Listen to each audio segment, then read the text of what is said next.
Assalamualaikum warahmatullahi wabarakatuh. Waalaikumsalam warahmatullahi wabarakatuh.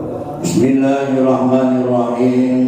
Alhamdulillahi rabbil alamin wa bihi nasta'in wa ala umuri dunya waddin. Wassalatu wassalamu ala sayyidina Muhammadin wa ala alihi wa sahbihi ajma'in. Amma ba'du. Inni tawakkaltu ala Allah rabbi wa rabbikum ma min dabbatin illa huwa akhidun bi nasiyatiha inna rabbi ala siratim mustaqim. Shadaqallahu adzim.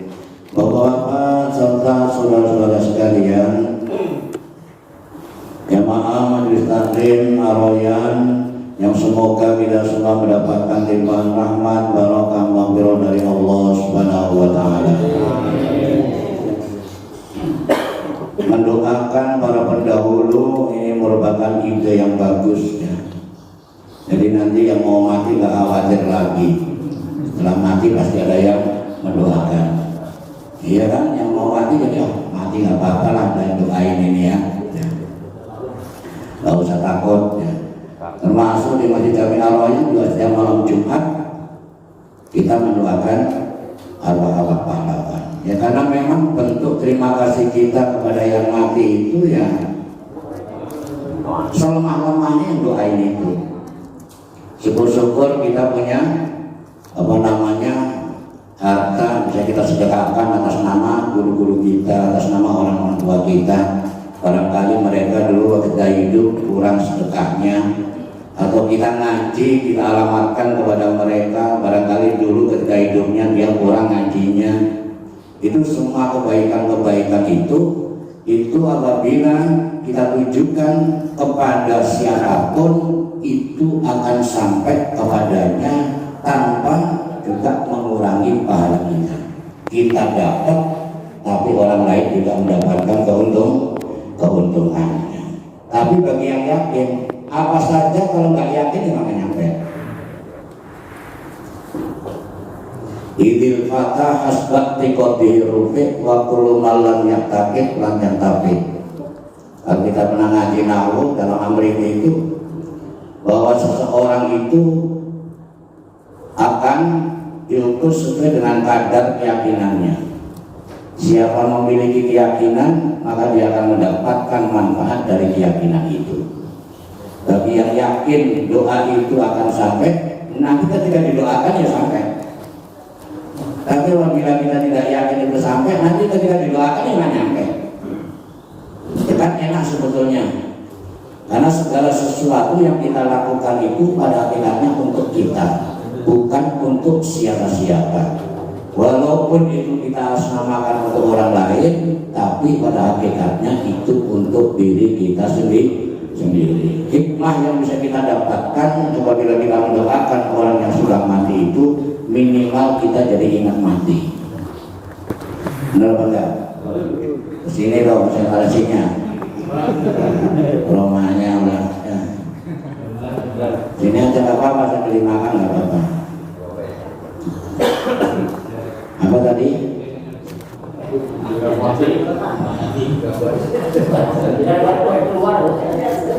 Jagung, sampai jagung. Iya. Saya pernah, karena kalau ulama-ulama kita itu dia sering ditunjukkan oleh Allah kejadian-kejadian nyata. Mungkin yang pernah dengar ini sekedar mengingatkan bahwa dulu ada kisah gurunya Abu Bakar Shatoh yang dia punya kitab I'anatul Talibin, Fathul Mu'in itu yang susah dibacanya. Namanya Syekh Zaini Dahlan. Namanya siapa? Syekh Zaini Dahlan. Dia pernah mukasyafah. Ketika itu dia ke kuburan. Nah di kuburan itu ketika ada orang berdoa minal muslimina wal muslimat wal mu'minina wal mu'minat al ahya'i minhum wal amwat, itu yang di kuburan itu berebut doa itu berebut. Nah ini sekarang melihat satu orang yang tidak berebut, dia duduk nyantai ya. Orang-orang berebut dia nyantai di bawah pohon. Ini disamperin oleh Sayyidina Ali, ditanya orang ini, Bapak orang-orang berebut doa, Bapak ikut berebut kenapa? Kata bapak ini, saya punya anak, dia dagang di pasar. Dia dagang daging di pasar. Di pasar ini, ditunjukin pasarnya. Ketika itu dicek oleh Sayyidina Ali pasar. Betul di pasar itu ditanya, Bapak anaknya ini ya, Pak Bapak ini, oh iya. Emang Bapak suka ini ya, kalau dapat keuntungan suka sedekah atas nama untuk Bapak? Betul Pak. Dan ditanya nggak berdoa karena dia punya anak yang setiap saat dia mengirimkan sedekah untuk bapaknya. Dan di hari berikutnya dia melihat lagi. Ketika tentang muslimin wal muslimat wal mu'minin wal mu'minat itu berebut dari kuburan itu. Nah bapak ini sudah ikut berebut. Yang tadinya itu nggak ikut berebut, dia ikut berebut. Ditanya oleh Sayyidina, loh bapak dulu kan nyantai-nyantai gak pernah ikut berebut, sekarang gak ikut berebut kenapa? Kata bapak ini, anak saya yang suka sedekah dan nama saya itu sudah mati kemarin. Jadi dia sudah tidak bisa sedekah lagi. Dicek ke pasar, di lapaknya, tanya sama tetangga lapaknya, bapak ini kemana kok nggak dagang sekarang? Oh dia kemarin mati Pak, meninggal. Jadi kejadian itu betul-betul ditunjukkan kepada orang-orang yang betul-betul bersih hatinya, bahwa doa yang disampaikan atau amalia yang ditujukan kepada orang-orang yang sudah tidak ada itu betul-betul sampai.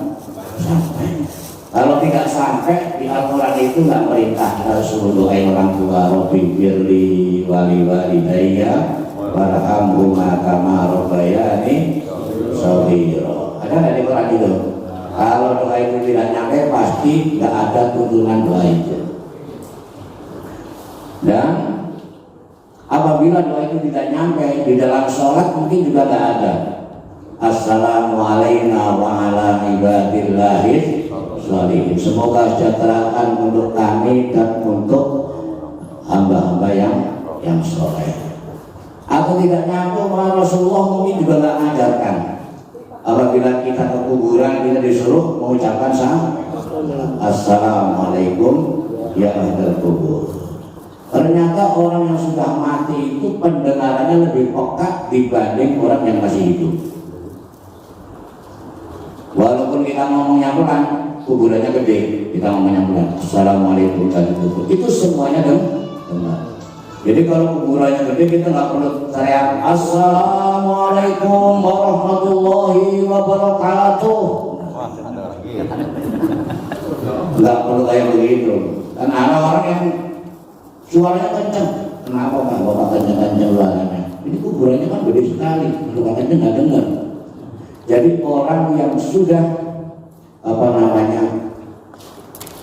wafat itu pendengarannya lebih peka dibanding orang-orang yang masih hidup. Kita suka dengar hadis bahwa bila orang sudah dipendem itu, dia dengar suara sandalnya orang yang pulang, ya srek-sreknya sandal itu pulang, kemudian malaikat datang. Sek sandal orang yang pada takziah itu pulang, dia kedengeran sandalnya sek. Itu artinya bahwa mereka juga mendengar. Makanya mencari ilmu itu diwajibkan dari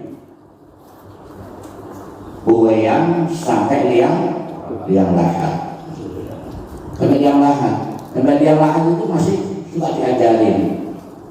Kan kalau di liang lahat diajarinnya, baik bulan nanti kalau kamu datang dua malaikat, kamu gak usah takut, itu makhluk Allah juga. Kalau dia bertanya kepada man rabbuka, jawab Allahu Rabbi.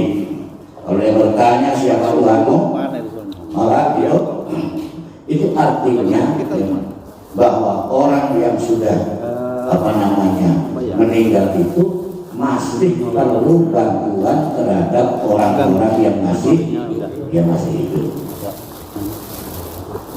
Dan ternyata Nabi kita Muhammad SAW itu juga meneruskan agama nabi-nabi yang sudah mati. Menurut apa? Banyak orang yang belum tahu kalau agama ini sejak ada dari zaman Nabi Adam. Jadi dari zaman Nabi Adam itu agama sudah ada.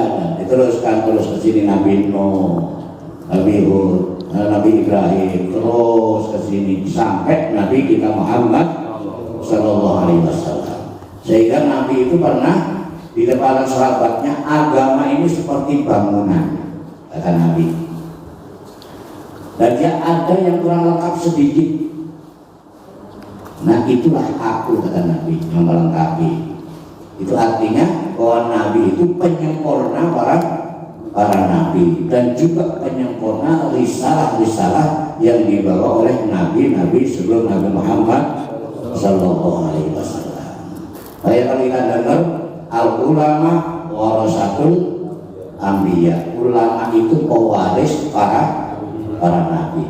Nabi nggak ngomong pewarisku, tapi pewaris para nabi. Itu artinya ya umat Nabi kita Muhammad Sallallahu Alaihi Wasallam, orang-orang alimnya itu ada yang dia punya karakter seperti nabi-nabi sebelum Nabi Muhammad Sallallahu Alaihi Wasallam. Ini pun dibuktikan oleh Nabi. Kata Nabi, kalau kamu pengen tahu sahabat-sahabatku itu, kalau diumpamakan di kalangan para nabi, Abu Bakar itu seperti Ibrahim. Nabi ngomong itu. Nah Umar itu seperti Musa, nah Utsman itu seperti Sulaiman, nah Ali itu seperti Isa. Kalau diumpamakan di kalangan para nabi, itu artinya bahwa sahabat-sahabat Nabi kita Muhammad SAW juga mewarisi ajaran nabi-nabi sebelum Nabi Muhammad Sallallahu Alaihi Wasallam. Adapun cara atau tata caranya beribadah itu berbeda, yaitu tentu disesuaikan dengan nabi-nabi yang diutus oleh Allah. Kalau Nabi Adam yang memang dakwahnya baru keluarganya saja, Nabi Nuh ya cuma di situ saja sedikit ya. Jadi lokal saja. Termasuk keturunan Nabi Ibrahim itu masih lokal kita situ saja. Berbeda dengan Nabi kita Muhammad SAW. Jadi utus oleh Allah, yaitu rahmatan lil alamin, seluruh alam. Letaknya juga di Mekah. Dan diteliti oleh para ahli, ternyata Mekah ini adalah menjadi pusat, titiknya menjadi titik. Mau disebut Ummul Qura, dan itu ibu kota. Ya, jadi titik waman haulaha yang jadi lingkungin. Haulaha itu kalau sebuah lingkaran ya pokoknya nggak ada batasnya. Dia melingkari titik itu, yaitu alam semesta. Kebetulan ini kita sudah memasuki di bulan Rabiul Awal. Kemarin bulan Safar. Ada yang bertanya, Pak, bagaimana itu kok ada Rebu Wekasan? Ya memang kalau ulama-ulama dulu itu di bulan Safar, di Rebu terakhir itu dia suka mengadakan doa bersama. Nah, diyakini itu Allah Subhanahu wa Ta'ala menurunkan ribuan bala untuk makhluknya, dengan harapan berdoa itu supaya kita terhindar dari segala bala. Dan Nabi sendiri dia sakit di Rabu akhir bulan Safar. Kemudian dia wafat di bulan Rabiul Awal tanggal 12.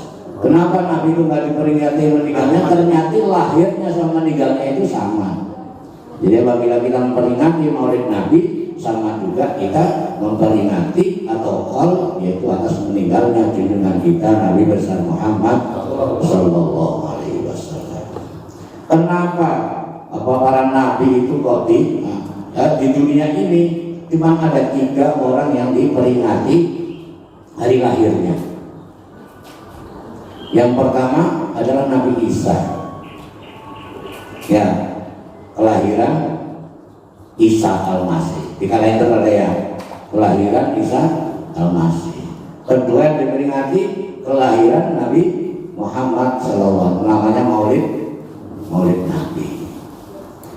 Ada yang ketiga yang diperingati kelahirannya itu orang Jawa, orang Rembang, ya, orang Rembang.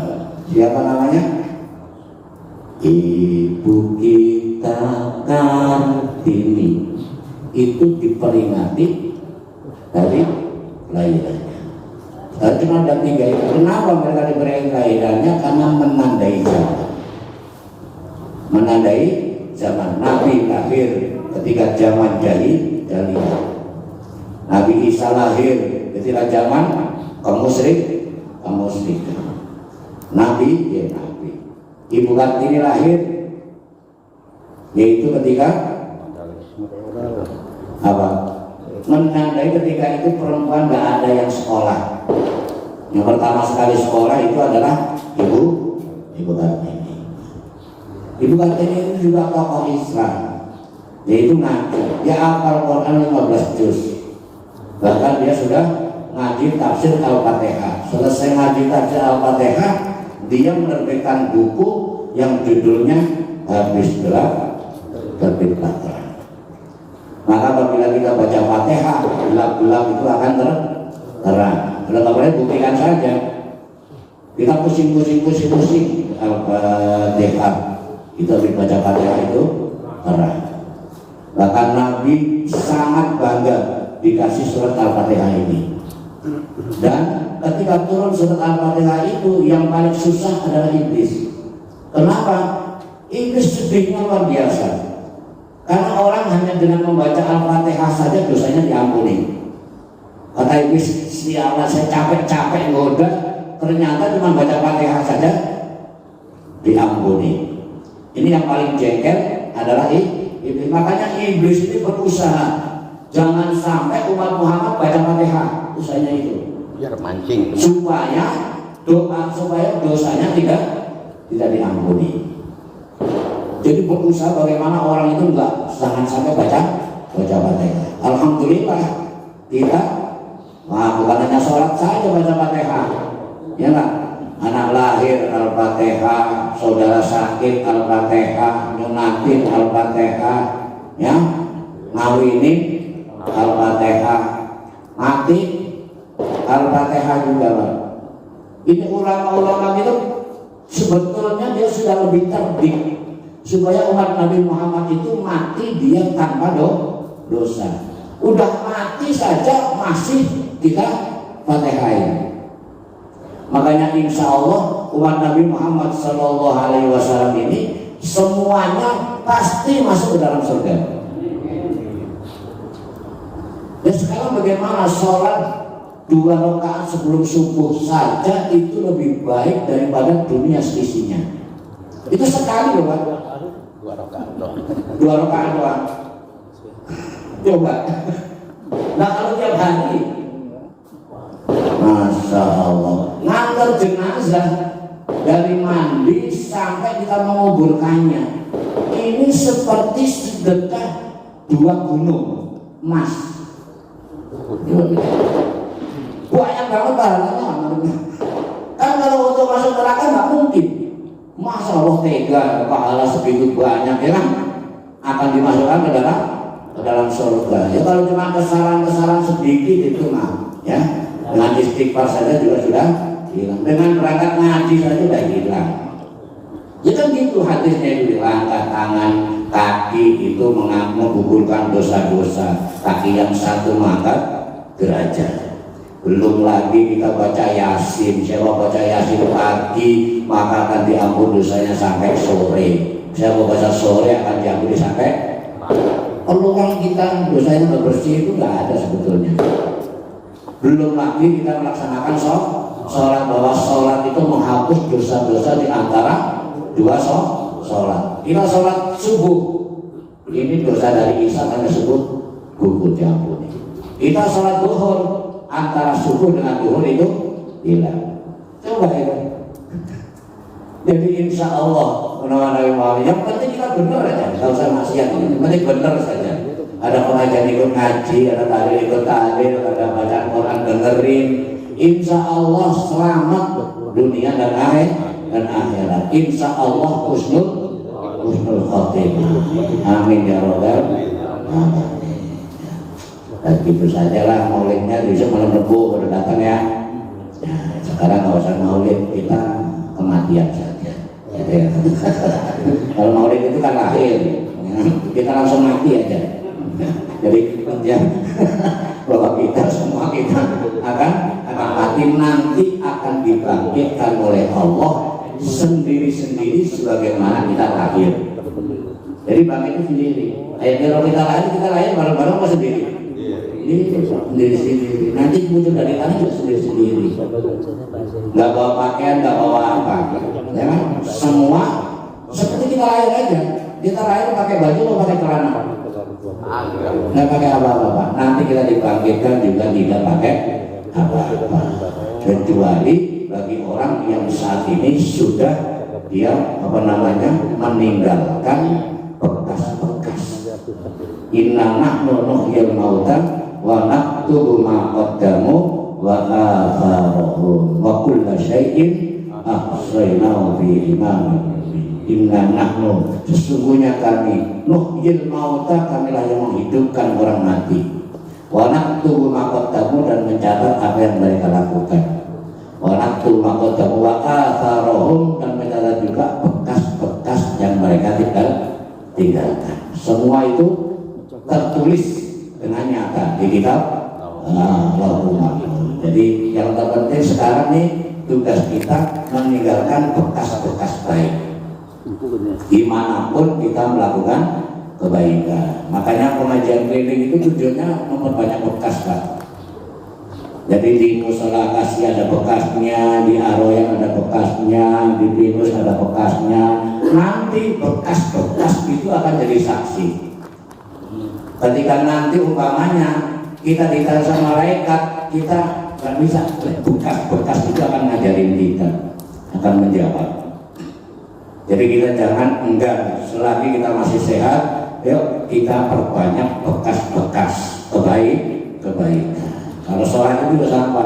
Kenapa kalau sholat sunnah, sholat sini, kan sholat pindah sini, itu tujuannya ninggalin bekas. Nanti bumi yang untuk sujud itu akan menjadi saksi kita di akhirat. Ya, mudah-mudahan Allah Subhanahu wa taala memberikan kepada kita kesehatan, umur panjang, sehingga kita masih bisa banyak meninggalkan bekas-bekas kebaikan. Dan insya Allah apabila kita terus-menerus berusaha untuk melakukan kebaikan, insya Allah kita akan berakhir juga baik, yaitu husnul khotimah. Kita doakan ahli kubur, tentunya saudara kita masih teringat Pak Haji Nafis, Pak Soni, Pak Sulistiono, ya, belum lama Pak Rojak Sidik, dan juga Pak Bihananto, masih muda, ganteng, kaya, tapi mati juga. Apalagi yang sudah jelek, miskin, nah itu udah pasti kan.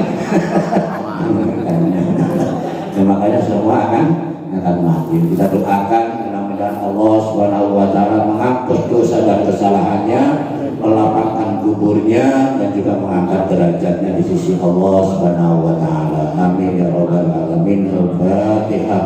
A'udzu billahi minasyaitonir rajim. Bismillahirrahmanirrahim. Alhamdulillahirabbil alamin. Arrahmanir rahim. Maliki yaumiddin. Iyyaka na'budu wa iyyaka nasta'in. Ihdinas siratal mustaqim. Siratal ladzina an'amta 'alaihim ghairil maghdubi 'alaihim waladdallin. Amin. Astagfirullahaladzim. Allahumma sholli ala sayyidina wa habibina wa syafiina wa karimina wa nuhrina wa maulana Muhammad wa sallallahu wa ta'ala ala sayyidina ashabi rasulika ya jama'in.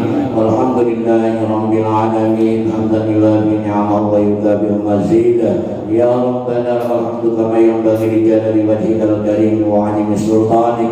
Allahumma sholli ala sayyidina Muhammadin al-fatih lima ughliq wal khatim lima sabaq nasiril haqqi bil haqq wal hadi ila siratikal mustaqim wa ala alihi wa sahbihi haqqa qadrihi wa miqdarihi al-'azim. Allahumma taqabbal wa awsil thawaban aqra'na min al-Qur'anil 'azim wa ma halalna min qawli la ilaha illallah mastaghfarna masabbahna masalaina ala sayyidina Muhammadin sallallahu alaihi wasallam hadiyatan wasilatan rahmatan nazilah wa barakatan syamilatan wa sadaqatan mutaqabbalah ila hadrati habibina Muhammadin sallallahu alaihi wasallam supaya jami'al muslimin wal muslimat wal mu'minin wal mu'minat khususan abaina wa ummahatina wa ajdadina wa jaddatina wa masyayikhina wa muallimina wa ustadina wa nahussu khassatan liman ihtama'na hahuna bisababi wa li ajli Allahumma ighfir lahum warhamhum wa'afihim wa'anhum